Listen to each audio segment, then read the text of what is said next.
Mhandisi Innocent Luoga ni kamishna wa umeme na nishati jadidifu, natoka Wizara ya Nishati na nimekuja hapa kwa ajili ya kumwakilisha katibu mkuu kufunga ili kongamano ambalo limewakutanisha wataalamu wa masuala ya mafuta na gesi.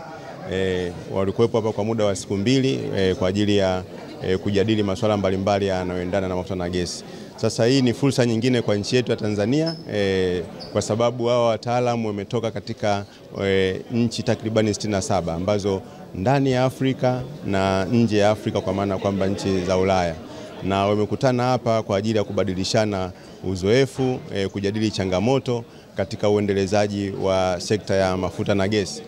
Kama mnavyofahamu, nchi yetu imebarikiwa sana. Tuna gesi ambayo tayari imeshagundulika takribani futi za ujazo trilioni 57.54 zipo tayari zimegunduliwa, na uwezo huu manake tuna nafasi ya kutumia gesi kwa ajili ya shughuli mbalimbali. Shughuli mojawapo kuzalisha umeme. Mnafahamu kabisa sasa hivi tunatumia gesi katika kuzalisha umeme.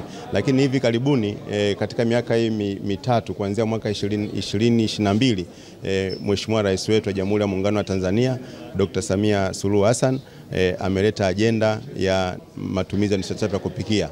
Na tunapozungumzia nishati safi ya kupikia basi pamoja na nishati zingine, lakini sasa hivi inayoshika kasi ni gesi. Kwa hiyo gesi kwetu sisi ni kitu muhimu sana, na ndio maana tumepata faida ya hili kongamano kufanyika hapa Tanzania. Ni kongamano kubwa, limewakusanya watu mbalimbali, wataalamu, wabobezi katika masuala ya mafuta na gesi.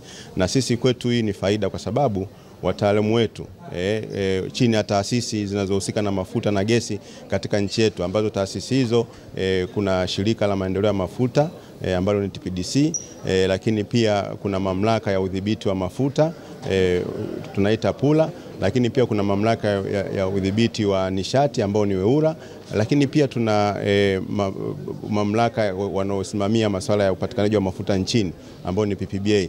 Taasisi hizi zote zina wataalamu wa masuala ya mafuta na gesi. Kwa maana hiyo kongamano hili kufanyika hapa sisi ni fursa, lakini fursa nyingine kutokana na hii ajenda tuliyokuwa nayo, tumetakiwa katika mpango mahususi wa nishati ikifika mwaka 2030 tuwe tumehakikisha 75% ya wananchi wa Tanzania wanatumia nishati safi ya kupikia. Lakini ule mkakati wa nishati safi ya kupikia unahitaji pia tukifika mwaka 2034 80% ya Watanzania wao wanatumia nishati safi ya kupikia. Kwa hiyo kongamano hili litaharakisha juhudi za serikali katika mipango yetu, kwa sababu tayari shirika la mafuta la maendeleo la mafuta Tanzania TPDC wanafanya kazi hiyo wakishirikiana na wakala wa nishati vijijini kujenga miundombinu ya gesi katika mikoa 4 sasa hivi, kuanzia Lindi, Mtwara, Pwani na Dar es Salaam, katika kuharakisha usambazaji wa gesi.